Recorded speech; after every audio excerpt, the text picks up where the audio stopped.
In this special episode, Rob Moore and Mark Homer, Progressive co-founders, sit down to discuss the journey of Progressive. Rob and Mark set up Progressive 15 years ago. The industry has changed, the economy has changed, the world has changed a lot since then. In this exclusive special episode, Rob and Mark reveal everything, what they're working on right now, what the future holds. But before we get started, make sure to like, subscribe, and hit the notification bell.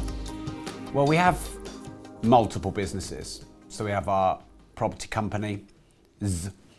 We have the training company, Z. And we have the brand, Z. So I'll talk about the training company. Obviously, we've had a pretty big shock in the last 2 years-ish with COVID. Can't say the word, you might get censored. Lockdowns and vaccines. And actually, I mean, in the training company alone, we must have had 75, 80 of us in the team, with the letting agency as well. That was probably 90 plus. So keeping everyone employed and keeping the training business going and keeping the thousands of clients having their mentoring and moving it all online was a big undertaking. I'm actually really proud of how we managed to navigate through that. So really, it's been about getting the training company back where it was. I mean, we became the biggest, yet the most engaged community training company a good few years ago, if you measure turnover and number of clients. And then I sort of stopped tracking it because I was obsessive about that back in the day, looking at everyone's turnover and looking at the size of their communities, wanting to be the biggest. So now really, I guess it's just about helping more and more people start and scale their property investing company, invest for freedom, choice and profit. And you know, be able to run those 850 events a year that we used to before lockdown, and try and reach as many people in the UK. We were actually about to launch in, I think, Hong Kong, Singapore, and other countries around the world, and we had to obviously pause that, you know, with COVID. So now it would be nice if we could fire that back up again. Seriously, mate, if you say that word on YouTube, I know. Shut down. Mark, why don't you answer the property bit? Where do you see us with the property companies in the next 15 years? This is sort of largely government-led. I didn't used to think this, but you know, if we look back over all of our businesses, I think the biggest changes have come when the government have introduced new legislation, I mean, they shut our training business down, you know, in a reasonably large part. Obviously, we went online and did lots online, but with the property businesses, Section 24 came along. We've had loads of sort of new landlord legislation, and lots of legislation around finance and PRA. So I think it's down to them how those businesses sort of change. You know, rents are going up strongly at the moment, largely because of their sort of taxation and regulatory policies towards landlords, certainly residential landlords. But yeah, I mean, in terms of, are they suddenly going to release a load of land for building? No, because the planning system is still really restrictive. Boris had a bit of a go at it, but then there was a by-election and he got his arse beat, so he's already run away from that.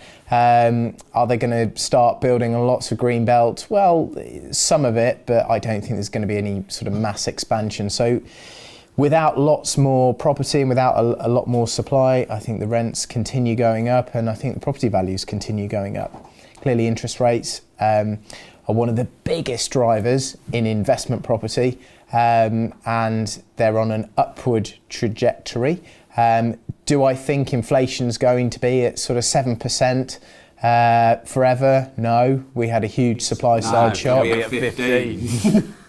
Factories shut, shops shut, you know, and most of the service sector, a lot of the service sector shut as well. So all those industries are still catching up, and when the supply, as you know, in a large part returns to normal, as it has done to a large part already, prices I think will settle down as long as sort of wages don't sort of get out of hand. But the Bank of England made a governor made a comment about that last week. I think he told people to stop asking for wage rises, which I quite liked. Although it created it created some controversy. So in terms of the sort of rental market, I think there's more and more residential demand for property, because it's renting is becoming more and more acceptable, and there's higher level or better quality accommodation available now. We've just finished a PRS block. That's a sort of large scale block that's been funded in large part by investment funds from the government, because they've been encouraging these sort of large blocks. Ours has just been valued at just under 19 million. It's got over 150 people living in there, and it's really, really good quality. And this sort of different type of product, a more sort of broken down, maybe a more interior designed product with services on site and lots of different amenities that people can use. I think that is certainly creating a shift in the younger generations into more long-term renting, a little bit more like Europe or in some parts of the US. And I think there's going to be more investment in that PRS space. Industrial is clearly really strong as well. The shift from the shift from retail to online is still happening. The pandemic sped it up, but I suspect we've got a lot more years of that to come. So exciting times, loads of change. The pandemic's created massive change. Am I even allowed to say that word? I think.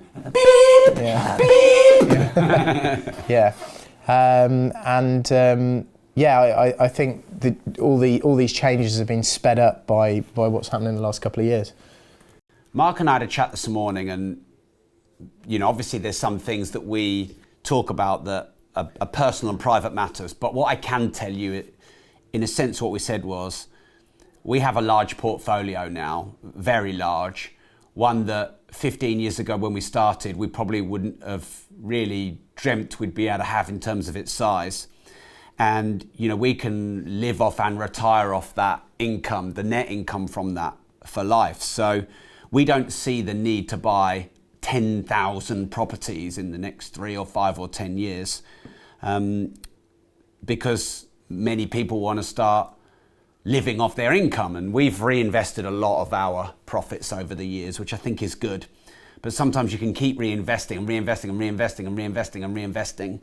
And what's it all for? And, we've both turned 40 in the last 3 years. So for sure, we've got a big enough portfolio. We won't need to buy another property again, and we probably will.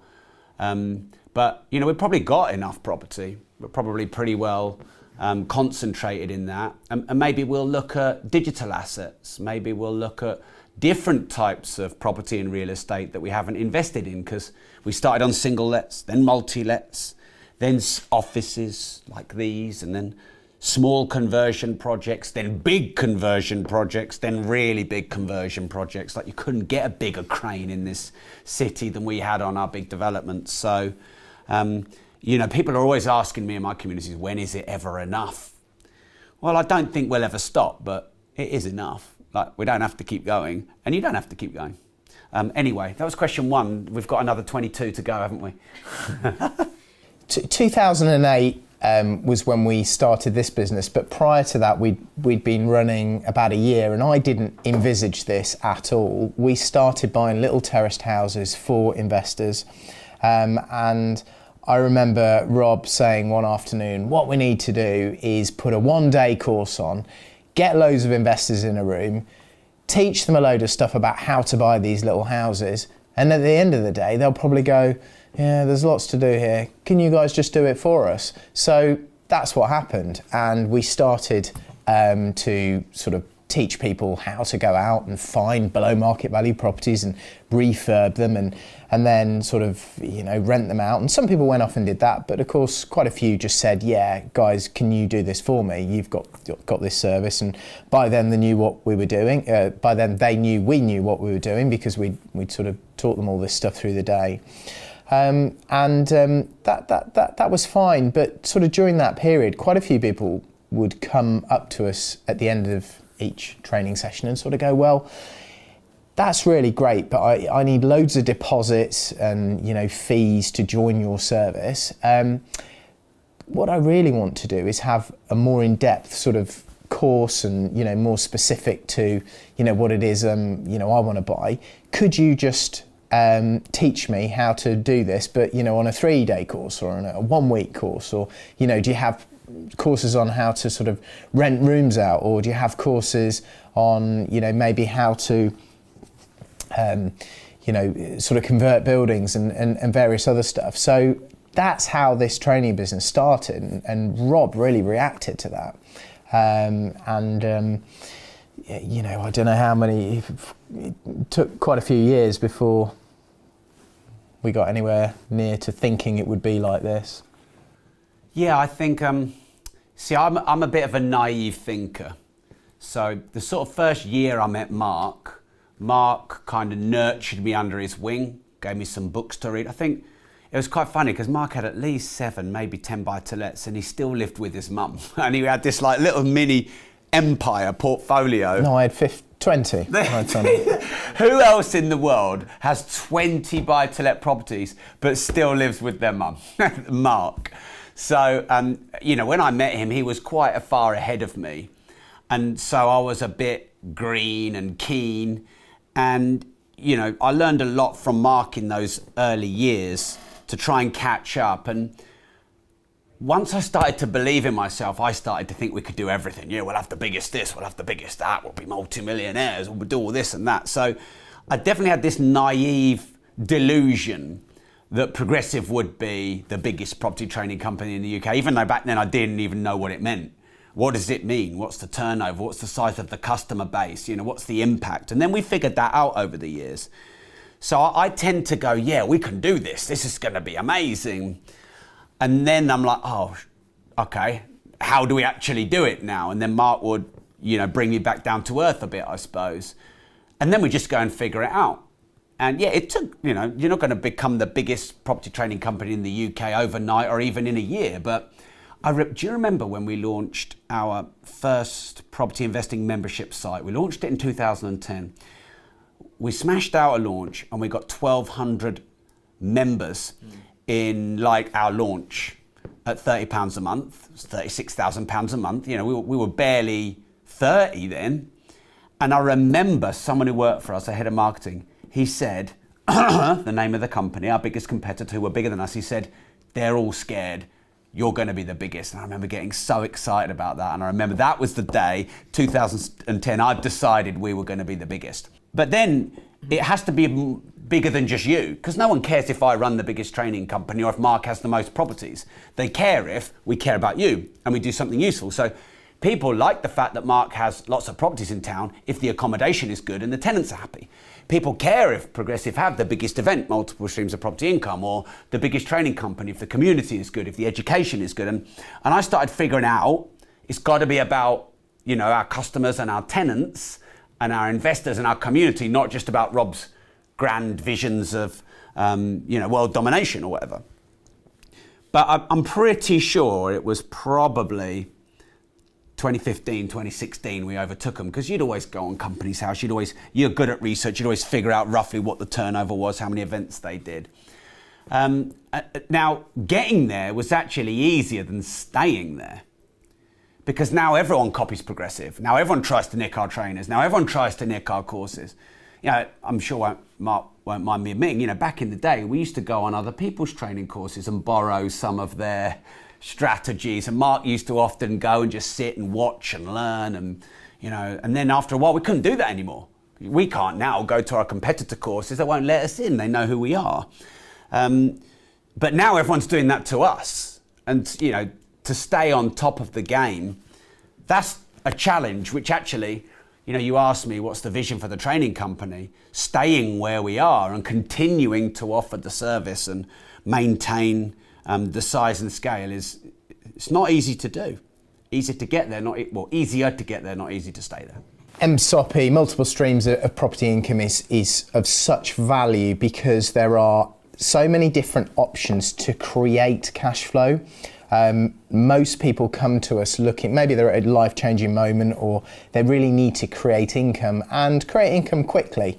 And an event like that gives them the ability to see all these multiple avenues to create and replace the income that they had in their job or wherever else. And they can network with other people whilst sort of learning about those things, which makes it a lot more real. They swap a lot of ideas and it just sort of expands the mind. And because it's over a number of days, a lot of those strategies really sink in, lots of people have just gone away and taken action straight after that event without, other sort of further recourse. Multiple streams of property income was born because there isn't just one way to invest in property. And there are some people out there saying you only buy single lets, or your single lets are not enough cash flow, only buy HMOs, or only do commercial. And in reality, depends on your area, depends on the amount of funds you have available, your own experience, the market. And we kind of went through the stages. So for many years, we were just teaching buy to let because that's all we knew. And then we started doing some multi-let because that started to work here. And, when you bought 20, 30, 50, 100 buy to lets, kind of can either get a bit boring, stroke easy, or you just think, I'm putting all this time into these many units, why don't I get economies of scale? So we went from buy to lets to multi-lets to small offices to bigger offices to commercial conversions and learned all the different ways of investing and the upsides and the downsides. And, we really believe at Progressive, anyone should only teach what they've done.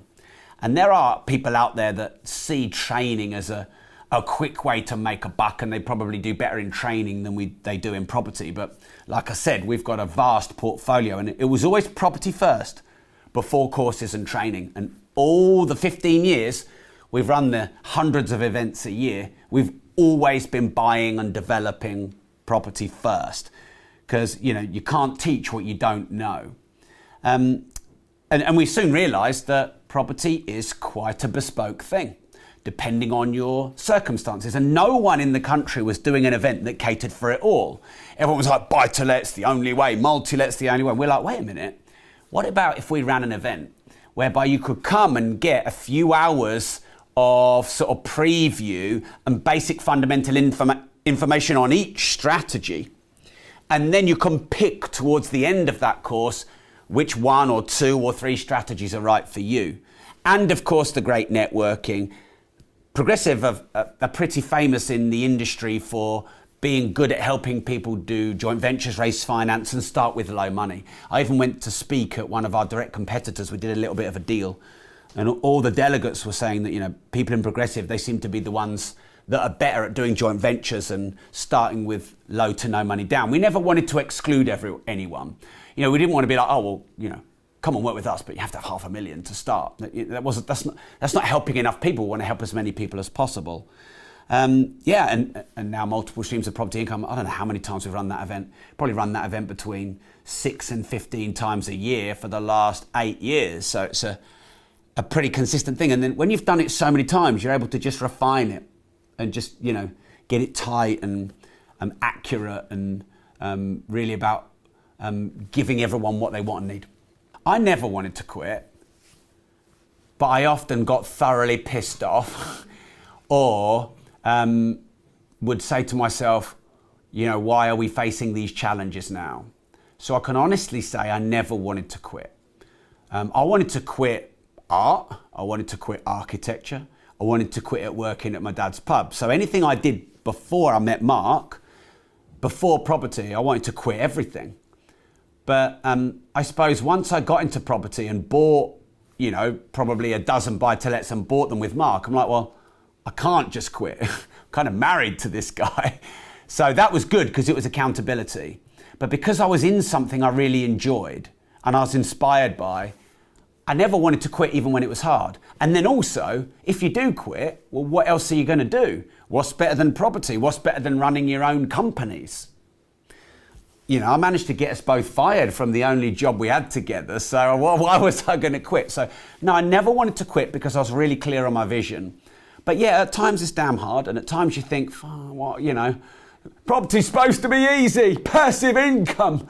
You do get passive income, but sometimes you get active problems. And, why don't they just go away? But no, I never wanted to quit, actually. I found things incredibly difficult at times, and you just know if you keep on going and you don't stop, eventually you come out the other side of the difficult time. So, that's sort of been my attitude. The last couple of years, at times bloody hard. You've got a good chunk of your business shut.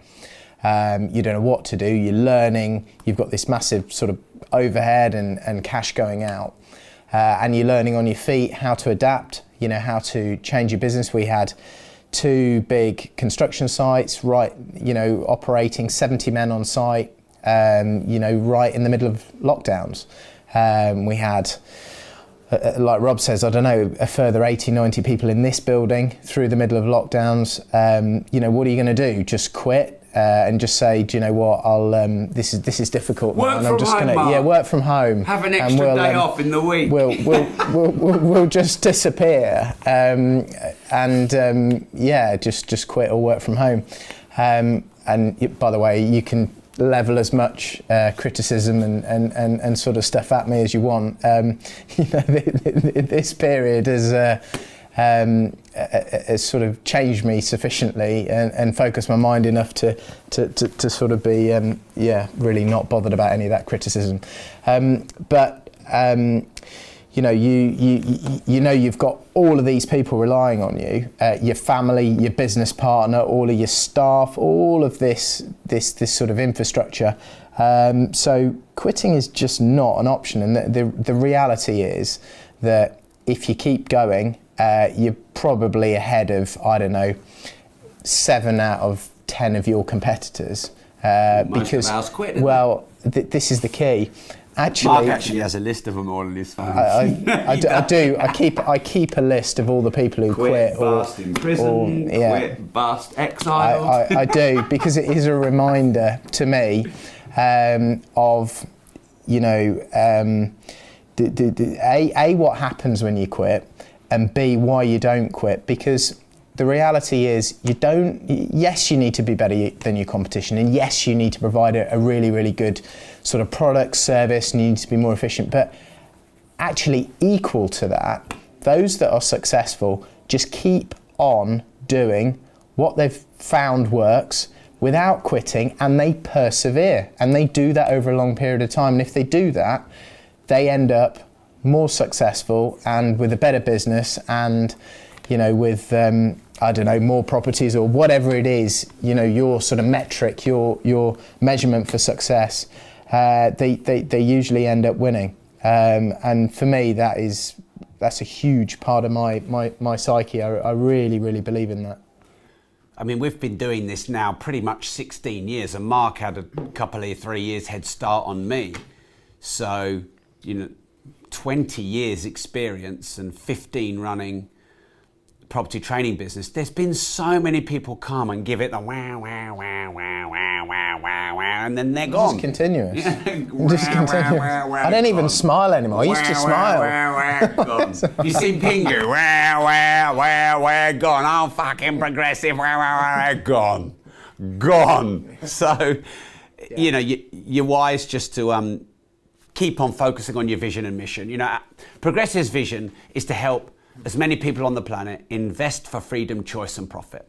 And we'll keep doing that. We'll keep doing that for as long as we can, and we won't quit. We were only talking earlier on today about we should go out for dinner and we should celebrate some of these successes, because actually we don't do that very often. And we certainly haven't done that since March 2020. But now... Kind of felt a bit wrong, didn't it? Yeah, let's celebrate! Well, we pack the cars up, put them in the garage. Yeah. Cancel the direct debit. Mark's like, there's a lockdown, don't drive the Lamborghini. Yeah, the Atom, bought that and haven't driven it since. So, yeah, it is huge, but yeah, we don't think about that enough, Rob. No, we don't, Mark. No. And I mean, I can't speak for Mark, but I'm very boring and unsociable. I don't drink. I don't go out. I'm socially awkward. No, we should celebrate more. But I don't know. I think if you want to be a successful entrepreneur or investor, I think there has to be an element of always wanting more, always looking for progress, always looking to be better, always looking to solve problems.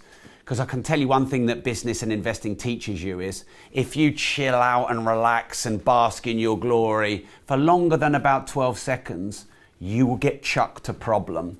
Always happens. So, yeah, because like if I recount some of the things we've done, we've broken public speaking world records. We've got 18 best-selling books that we've written or launched between us, or, you know, trainers like Kevin McDonald have, own hundreds of properties, manage thousands of properties. Got the top 3 biggest managing companies for real estate in our city. We've got the biggest property training company in the UK. Between us, we're translated in at least a dozen languages for our books. We've generated hundreds of millions in revenue. We've raised high 6 figures, maybe low 6 figures in money for charities over the years.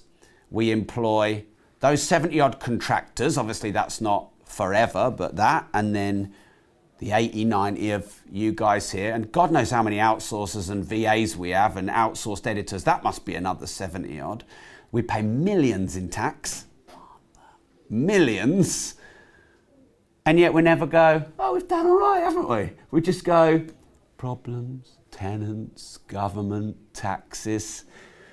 Paid pretty much our biggest tax, well, we haven't paid it yet, but we've pretty much paid our biggest tax bill, haven't we, this year? I'm not thinking about that. You're not going to celebrate that? Yeah. So, yeah, maybe there's a lesson in that for us. Maybe we should celebrate more, smell the roses a bit more. But I just think business and investing for me is about fix it, it's broken, fix it, it's broken, fix it, it's broken, fix it, it's broken. And I think you've got to learn to love the problems. I think it's really important to have complementary skills. So you would if you were looking for a business partner and say you use the right side of your brain and, you know, you were looking for a business partner, you probably want the opposite. Somebody who, you know, you're analytical, you're really sort of checking into things and you're maybe good with numbers. You maybe want a creative, somebody who's maybe good at selling, marketing, all that sort of stuff as your business partner. And that's really what Rob and I'm not sure we necessarily identified that in those terms when we met, but we started working together. We were employed somewhere else. And actually, I think we both had an understanding that we were both really good at really core skills within a business, but they were completely different. And when we put a sort of hierarchy together, after a few weeks in business, we worked out, you know, Rob's sort of responsibilities, my responsibilities, and then we moved forward on that basis. And then over the years, clearly, a huge part of your partnership is trust. So, you know, you know, and this is something that's easy to say, but something that's built and destroyed over time, built slowly, destroyed very, very quickly. You build trust with a business partner over a number of years. You know, a lot of other things don't really matter, legal agreements, all this sort of stuff. Clearly you need them, but you can't have a legal agreement for every scenario. And, you know, trust is a massive thing in business, and it's so powerful, and it can really sort of push you forward so much quicker if you've got that. And I think, you know, the other sort of, yeah, it probably helped that Rob and I, you know, started, you know, I was 26, Rob was 27 when we went into business, you know, and we've sort of grown up in business together, which, you know, I don't think either of us would want to just throw that away. You know, there's a lot of history, a lot of stuff that we sort of have learnt together and sort of shared together through those years. And, you know, we sort of said to each other, you know, this is a partnership, you know, right through to retirement. You know, we want to have sort of multiple businesses, and, you know, and that's what sort of done, and why would you throw something away that's successful? I would agree with all of that. I think a couple of things to add. We were very different, but we had similar interests or a similar vision. We both wanted to be in property and we both wanted to be in business, and that was a shared thing. And both wanted to do it for a long time and not give up. I think it's great to have a business partner because you have accountability.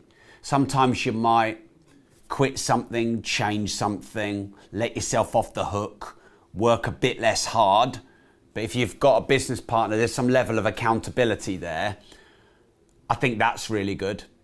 I also think if you want to maintain a partnership over the long term, you've got to learn to communicate effectively. And in the early, we'd never really fall out, but in the early days we'd have a few little spats. And I guess I didn't really know how to communicate with Mark in a non-threatening way without making him feel, because he's a partner. I don't want to ever make Mark feel that he's not a partner. And it's difficult with communication because sometimes when you get frustrated or angry or challenged, you can make people feel like that. So for a year or 2 or 3 or 5, we were navigating around getting to know each other and the best way to communicate and when to approach things and when to let things go and when to give feedback. So a few little unwritten rules Mark and I have is if I can sense that Mark strongly wants to do something, stronger than I don't want to do it, I'll go with him. Like if Mark is like, no, we've got to do this, and I'm not as passionate about that, I'll just go with Mark's decision. I think often he does that with me. I can sense when Mark's really bothered about something or not so bothered about something. And if he's not, he'll let it go. And if he is, I'll let it go. And then you've got to trust that person. There's no point coming back every sort of 6 months going, well, I didn't want to do that. And I knew that was going to happen. And quite a lot of people are like that. And I think learning about your business partners and wanting to be a good business partner, the amount of people we see coming to the community, they go into partnership after 6 minutes, and after 9 minutes, like, well, they're not delivering, they're not doing this, It's like, come on. Can't remember any of those, right? No, that happens every 5 minutes. But what Mark and I figured out, sometimes through a bit of disagreement, is you've got to talk these things through. So for the first 6 to 12 months, Mark and I we were working together, but Mark was off with a lot of his sort of mates who we were looking to go to business with, and I was doing coaching on the side, and we were just a bit everywhere. And then we sort of had a chat, and we were like, well, maybe we shouldn't be everywhere. Maybe we should commit. And we actually had an unwritten rule, which we've both honoured to this day, and there's no piece of paper that needs to be signed, is if Mark wants to go and set up another business wherever with whoever he can, cuts me in. If I want to go and set up a business, I can cut Mark in. That's one of the reasons why we have more businesses now. And what it means is Mark's not looking at me going, oh, what's Rob up to over there? And I'm not looking at him going, well, why is he over there?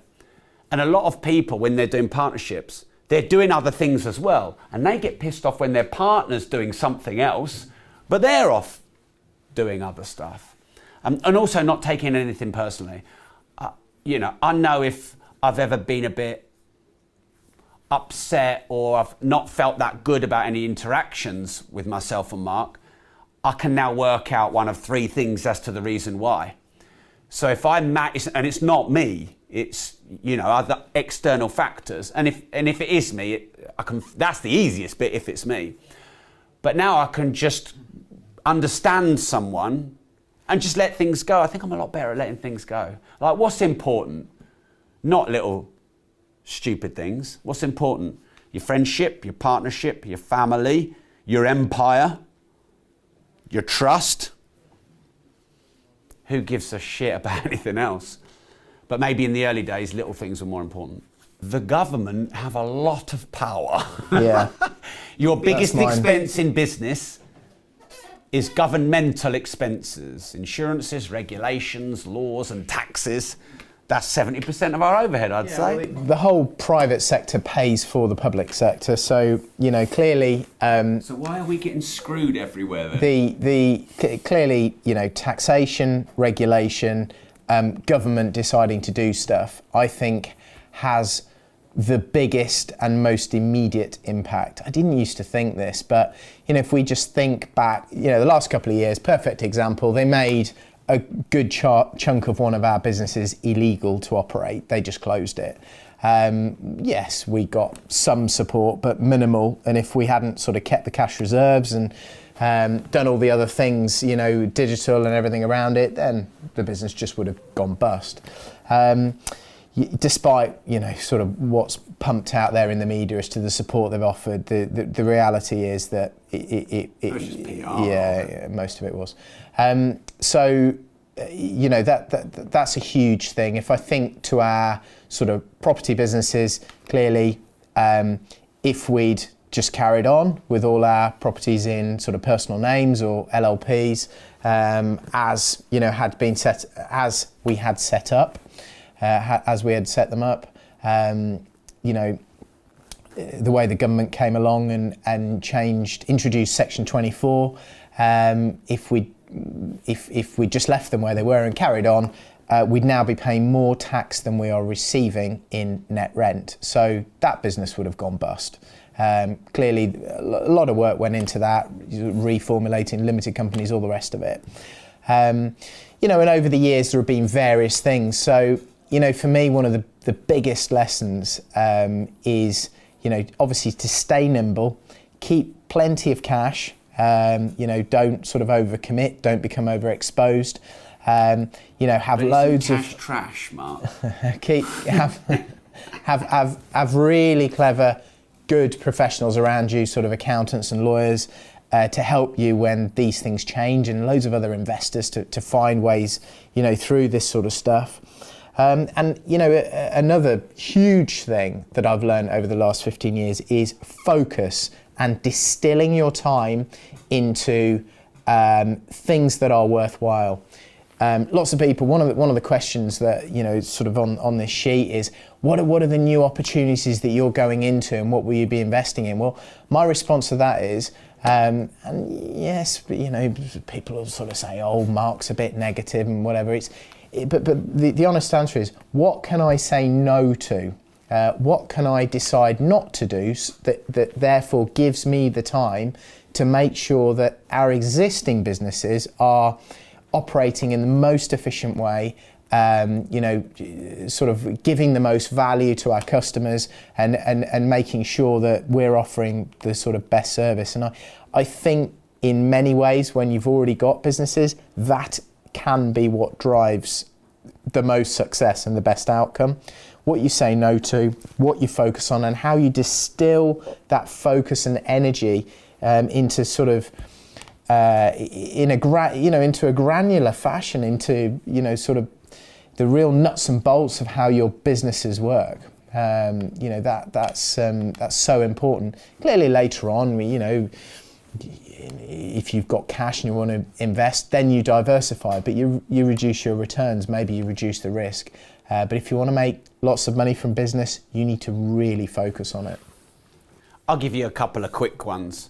Property really does double every 7 to 10 years. Every 15 years. Yeah, well, I mean, he thinks that, I think that, but we've been in it 15 years, it does go up a lot. I would say in every stressing hides a blessing. And when you think things are really hard, if you look hard enough, there's blessings in there. I would say when it gets hard, you need to get harder. And I would say everything is figure-outable and solvable no matter how hard you think it is. There are definitely some good lessons for me. Our most memorable one's definitely the project we've just finished. I think the refinance is going to complete on Friday. And we are going to go out for dinner and celebrate. Can't wait. I'm going to have a mojito. We had it. Steak. I've been spending sort of 4 years off and on it. We've had it for about 4 years. It's 124,000 square foot. There's 159 tenants in there, 250 people living in the building. It's been valued at nearly 19 million. The rent is 1.34 million a year. And you know, it's been a huge endeavour. And it's just, the refinance is just about to complete. We're just paying the development finance back. I'm going to do a big sort of video on it. So for me, that's, you know, that's been a chunk of my life. A few grey hairs on the side there. And we built it ourselves. You know, we built it in-house, which, you know, taught us all a lot, a hell of a lot about construction.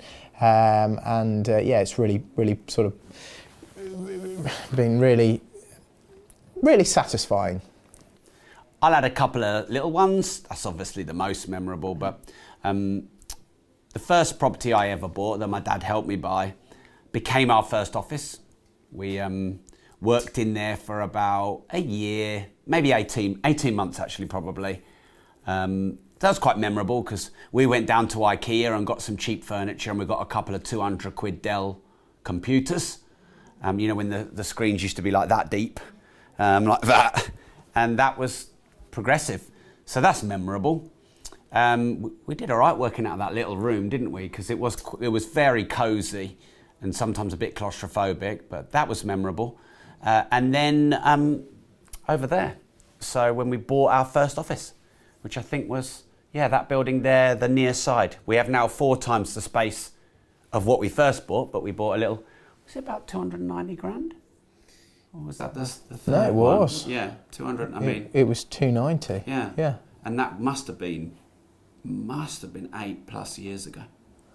I think it was 13. Okay, so 9 years. Well, not bad memory for an old boy with ginger bits and grey bits in his beard. It might have been 11. Gone up now? Might have been, yeah, it's 450. 290 to 450, not bad on commercial property. So that's memorable because that was our first office that we actually owned. And of course, then we bought this, and this became the training suite, and then we doubled it, and then we doubled it again, and we may even be expanding more. So yeah, those two are quite memorable. And yes, we did do it, no money down. Yes, it is possible. There was no money left in, wasn't it? We bought it. Oh yeah, okay, yeah. It bought it. Someone else's money. Bought it, refinanced it. Yeah, we did do that. And got an 80% owner-occupier mortgage on it. I think it was. Yeah. Yeah, we bought this one for 500, didn't we? And your stepdad lent us the money. We paid him 1% a month. This was 500. I don't know what this is now. Maybe 7 something. Yeah. But obviously we've had it as our offices. We cram about 90 odd people in this building. I think there's 6 working in the toilet right now. It is pretty rammed. I don't think it's unreasonable, Rob. Mark would have us all like this, sweat the asset. Whereas Catherine's always coming to me going, there's not enough space. I always look at sort of Warren Buffett. I think Charlie Munger, his business partner, is really interesting. You see a lot less of him, but I think he speaks his mind a lot more and speaks a lot of truths.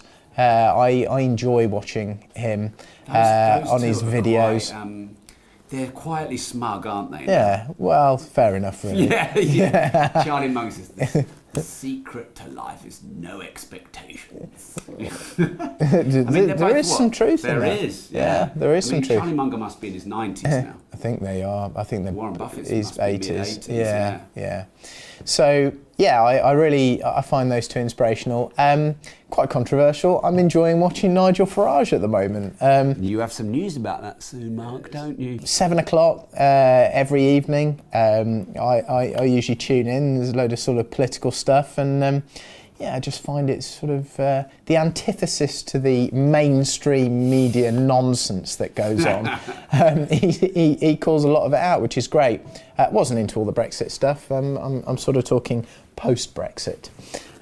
So yeah, that's a lot of fun watching him. I'd read a lot. I'd always have an audio book on the go, in the car, and I'm listening to the 44 Laws of Power at the moment, which is quite an interesting book. It is quite interesting. There's How to Win Friends and Influence People was one of the early books which really sort of helped me. probably went around doing the opposite most of the day. So Really? it had The amount of times I've wanted to say to Mark, you remember that book you read when he's being grumpy? Yeah. So, yeah, lots of... The problem with sort of having these people you put up on a pedestal is often they let you down. As you get older, you realise that everybody is infallible. They say never meet your heroes, don't they? Yeah, and I often watch people who eulogise about others, and I see it. I don't know. I do feel a certain sense of naivety in that. You know what I mean? Or feel some naivety coming from them, because I just feel like in a few years they'll be disappointed. Just some of my musings over the last few months. This is a very difficult question for me, because I think you can learn from everyone. And I think in the early days I was like, oh, you can only learn off Steve Jobs and Elon Musk, the billionaires. And in the end, like Mark said, they're fallible and they have downsides. I mean, Steve Jobs died at 48. I'm not inspired by that. I want to die when I'm 98 or 108 or whatever. So, every hero has their own weaknesses, and that was something I also learned. So try not to put anyone on a pedestal, try and put everyone equally, including the other way around, where sometimes you think, oh, they're just getting into property, they can't teach me anything. I always try and learn from everyone, because I think you can learn from everyone. If I had to pick three, because I often get asked, I'd probably say Arnold Schwarzenegger, because I think that he's been in multi-disciplined, wildly successful. And that's not common, to be, bodybuilding world champion, one of the highest paid actors in the world, and then being governor of a state when you weren't even born in that country. That's rare. And I've met him, and I just like his aura and his energy, and he's prepared to speak his mind. And, some people don't like what he says. So I would definitely say Arnold Schwarzenegger. He's probably the top person I'd like to get on my podcast, I would say. I'm often asked that question. He would be number one, I would say, for disruptors. Dr. John DeMartini has probably taught me the most in life. Certainly the wisdom of balance, and I've thoroughly gone through a lot of his work and spent time with him, and I would say he's inspiring. I find Will Smith very inspiring, because again, he's multi-discipline success. If you think he was musician in the early days, then in TV, then in acting. But if you read his autobiography, he's riddled with sort of pain and somewhat lacking ultimate self-confidence. He's very open and honest about that. So they would be my three. I would definitely say that Sheryl Sandberg, who was still is, I think, number two to Mark Zuckerberg. She's built an amazing brand. She's obviously super rich. She's supported and stuck by Mark Zuckerberg, but become a brand in her own right. And her husband passed away, and she was very open about sharing that. So I think she's very inspiring too. I'd love to meet Oprah, although that Harry and Meghan thing, it was all fine until that. Oh, was it? Yeah. So you're saying if you could get her on your podcast, you'd turn her down, would you? Well, no. She should just rerun that interview and ask... And be a bit more provocative. Yeah, ask better questions. Yeah, because... And not allow... No, she was too supportive. Yeah. Because life is for living. Because if you didn't get up every day, you'd stay in bed every day. And so life is for living. We only get one life and one shot. And it's very wise to remember that when you think things are hard or difficult.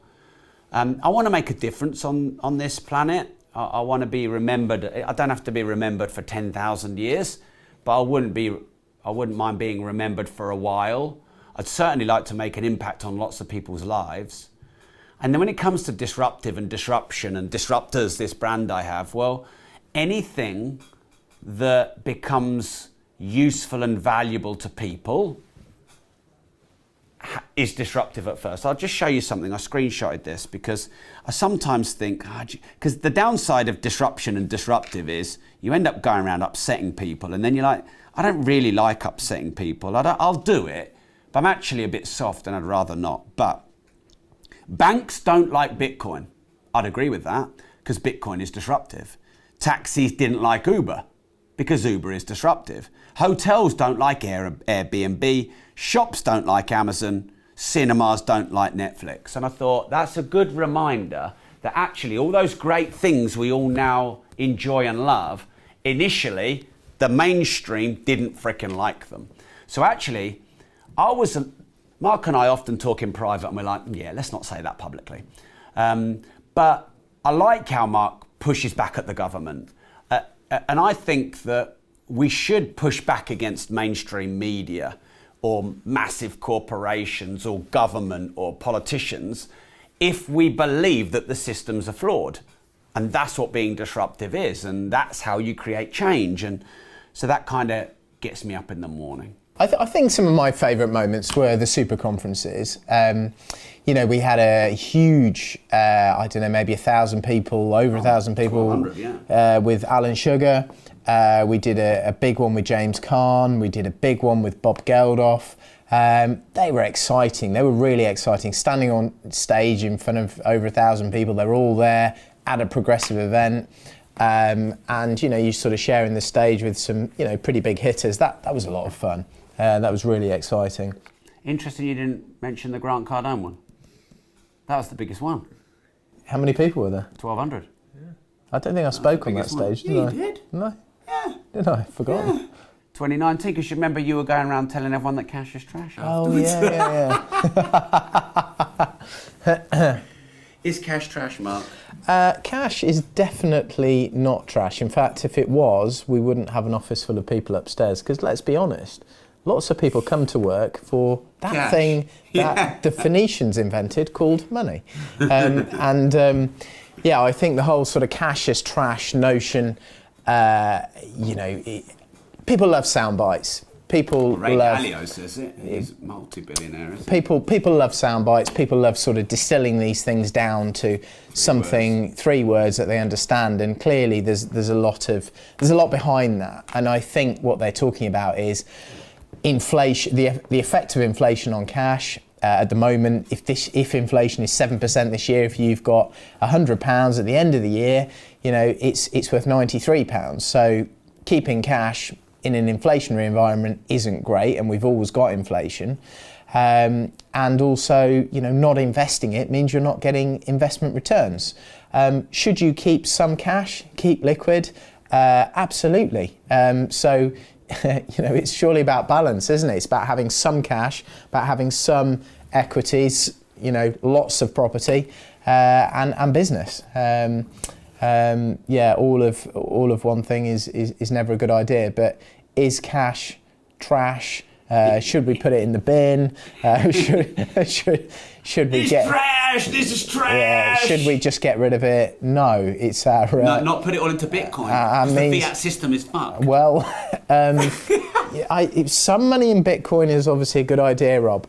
All of your money in Bitcoin, I think this is what the Bitcoin evangelists talk I know. About. I've heard all of this. Fiat is a scam. I think it's nuts. Yeah, this is why I'm winding you up about it. It's completely nuts. I know, it's hilarious. Yeah, I'm sure.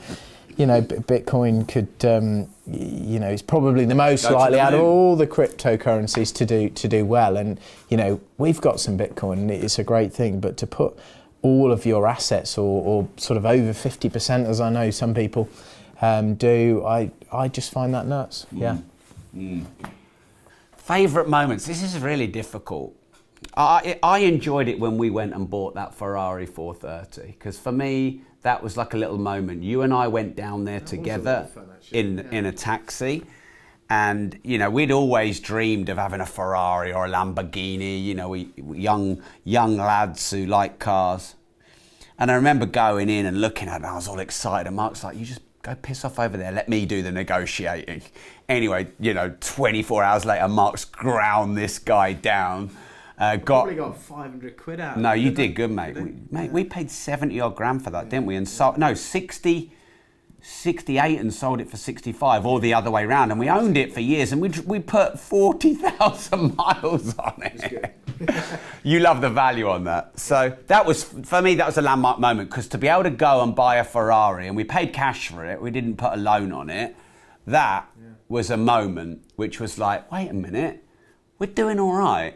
So that was definitely fun, and the experience of it. And then Mark driving it back like he'd stolen it, thrashing it back. Yeah, you did, because Mark's a good driver. I'm not. Mark's a good driver, and it had the manual gearbox, and he was thrashing. And you made me wait about a week before I could drive it. Did I? Yes, and then I stalled it 3 times on the high street. Oh, in Cowgate. Yeah, so, that was fun. I'd probably say the most meaningful, in terms of making me feel fulfilled and not just childishly excited, was just the amount of people in the community that have retired or built a portfolio or I wish we could see that sort of live and just have it up on the Yeah. wall, because that would be like so they do those inspirational. seminars with everyone in the background. That would be so inspirational in the office for people to see. Because there's hundreds of them. I mean, back in the day, we almost used to count them because we were much smaller.